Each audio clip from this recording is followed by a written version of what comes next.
நல்லா விசாரிக்கிற நேரமா இது? என்னாச்சு மனிஷா? நானும் அதே தான் கேட்டுட்டு இருக்கேன். ஏதோ பிளான் பண்றேன்னு சொன்ன, என்னாச்சு? சாரி மனிஷா, நான் பெரிய பிளான் பண்ணி வச்சிருந்தேன். அது மிஸ் ஃபயர் ஆயிடுச்சு. அப்படின்னா வழிப்பறி கும்பல அனுப்புனது நீதானா? ஆ, நான் இல்லையே. நான் வேற ரூட்ல பிளான் பண்ணி வச்சிருந்தேன். நீங்க வேற ரூட்ல போயிட்டீங்க. எல்லாம் இந்த லக்ஷ்மியால தான். வழியில யாரோ பிரெக்னன்ட் லேடிய பஸ்ல ஏத்திக்கிட்டு ரூட்டையே மாத்தி விட்டுட்டா.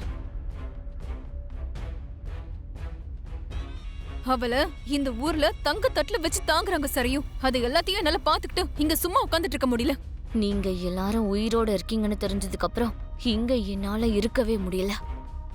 நீ என்ன பண்ணுவியோ தெரியாது. உடனே மித்ரா இங்க இருந்து கிளம்பி ஆகணும். அது உன் கையில தான் இருக்கு மனிஷா. இப்ப என் கையில எந்த பிளானும் இல்லாததுனால தான் நான் உன்கிட்ட கேக்குறேன். உன்கிட்ட தான் அந்த பாப்பா இருக்கால. எந்த பாப்பா? லக்கி. சரி, அவளை வச்சு என்ன பண்றது? பார்வதின்னு லக்கியோட ஃபேக் மதரை பத்தி சொன்னல, அந்த பார்வதிய வச்சு பிளானை யூஸ் பண்ணிக்கலாம்ல. எஸ், தேங்க்யூ சரியு. சரியான நேரத்துல ஞாபகப்படுத்தின. ஆண்டி, மித்ராவை இம்மீடியட்டா நம்ம வீட்டுக்கு கூட்டிட்டு போகிறதுக்கு ஒரு நல்ல பிளான் கிடைச்சிருக்கு. என்ன பிளான்? லக்கிக்காக நான் கிரியேட் பண்ணி வச்ச அந்த போலி அம்மா பார்வதி. ஹலோ சரியு, லைன்ல இருக்கியா? சொல்லு மனிஷா. உடனே ஒரு லேடி ஜூனியர் ஆர்டிஸ்ட இங்க அனுப்பி வை. மீதி ஸ்டோரிய நான் பாத்துக்கிறேன். ராஜு, இந்த மனிஷா என்ன ஃப்ரெண்ட் நினைச்சிட்டு இருக்காளா இல்ல ஜூனியர் ஆர்டிஸ்ட் அனுப்புற ஏஜென்ட் நினைச்சிட்டு இருக்காளா? அப்படிப்பட்டவங்களோட சேர்ந்தா இப்படிதான் இருக்கும் மேடம். ஆமால, அவளுக்கு நான் யாருன்னு காட்டுறேன். ஆண்டி, ஃப்ரெஷ் ஆகுங்க.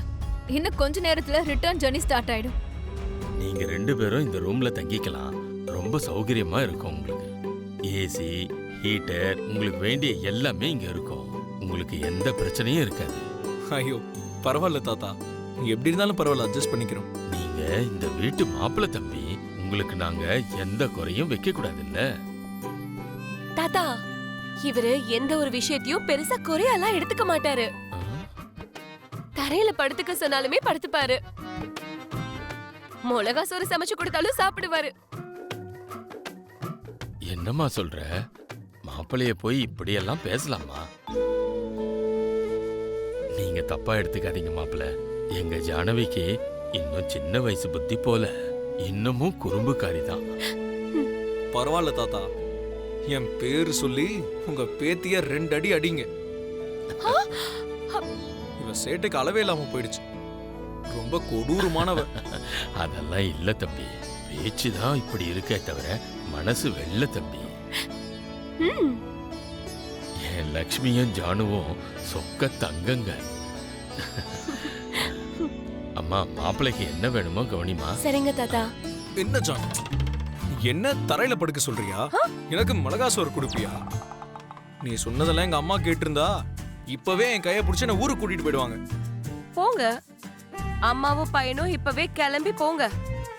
இருக்க சொல்லி கெஞ்சுவேன்னு பார்த்தா கேஷுவலா கிளம்பி போங்கன்னு சொல்ற. இது எங்க ஊரு. இங்க கொஞ்சறது கொலாவறதெல்லாம் இருக்காது. ஏய் ராட்சசி, உன்னை நம்பி இவ்ளோ தூரம் வந்தா இப்படியா என்ன ட்ரீட் பண்ணுவ? உங்க வீட்டுக்கு வந்திருக்கோன்னு ஓவரா சீன் போடுறல. ஆமா, இது எங்க வீடு. இங்க உங்க பையன் அம்மாவோட அராஜகலாம் எதுவும் நடக்காது. நான் என்ன சொல்றேனோ அதுதான் கேட்கணும். இல்ல முடியாது, அது முடியாது, இது முடியாதுன்னு சொல்லி நீயோ இல்ல உன் அம்மாவோ பேராசப்பட்டு ஏதாவது கேட்டீங்கன்னா மிளகா சோறு கேரண்டி. ஏய், உங்க தாத்தா உன்ன எங்க பொண்ணு தங்கம்னு சொல்றாரு. ஆனா நீ ராட்சசி மாதிரி பிஹேவ் பண்ற.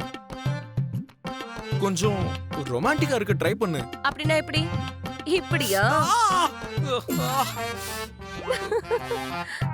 இப்ப நான் காட்டுறேன் வா. ஏய், டோர சாத்தல. அதெல்லாம் ஒண்ணும் தேவையில்ல. யாராச்சும் பார்க்க போறாங்க. பாக்கட்டும், எனக்கு என்ன பயம்? உங்க அம்மா பார்த்தா கூட பரவாயில்லையா? எங்க அம்மா இங்க வரமாட்டாங்க. அதோ வந்துட்டாங்களே. ஏய், எங்க இருக்காங்க?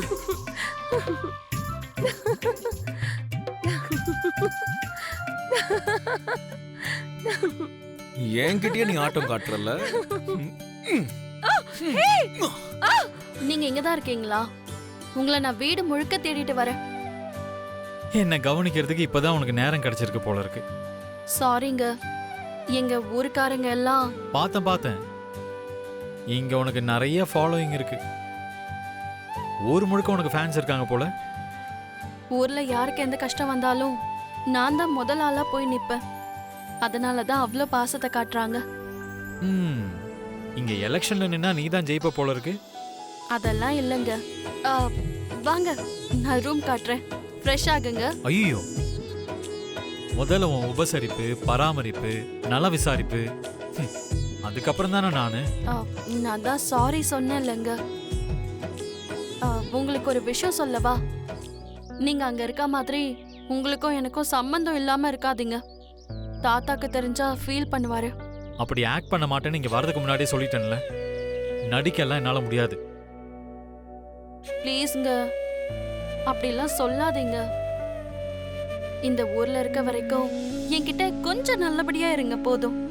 நல்லபடியானா எப்படி இருக்கணும்? கொஞ்சம் அக்கறையா, அன்பா, நெருக்கமா. எனக்காக இல்ல, தாத்தாக்காக, அவரோட சந்தோஷத்துக்காக. வேற எதுவும் நான் கேட்க மாட்டேங்க. ப்ராமிஸ். அக்கறையா, அன்பா, நெருக்கமானா? மன்னிக்கணும் மாப்ள. பரவாயில்ல தாத்தா, வாங்க.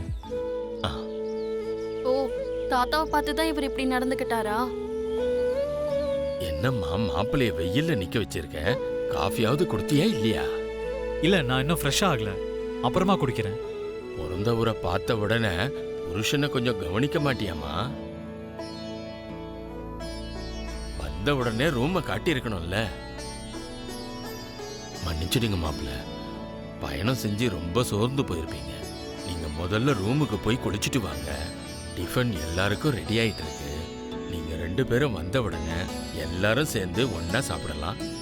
அந்த ஏற்பாடெல்லாம் நான் பாத்துக்கிறேன் தாத்தா. நீங்க ஏன் சிரமப்படுறீங்க? நீங்க எதுவும் கஷ்டப்படாதீங்க.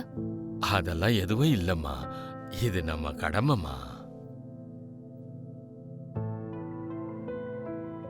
மாப்பிள்ளனா இந்த வீட்டுக்கு குலதெய்வம்னு சொல்லுவாங்க.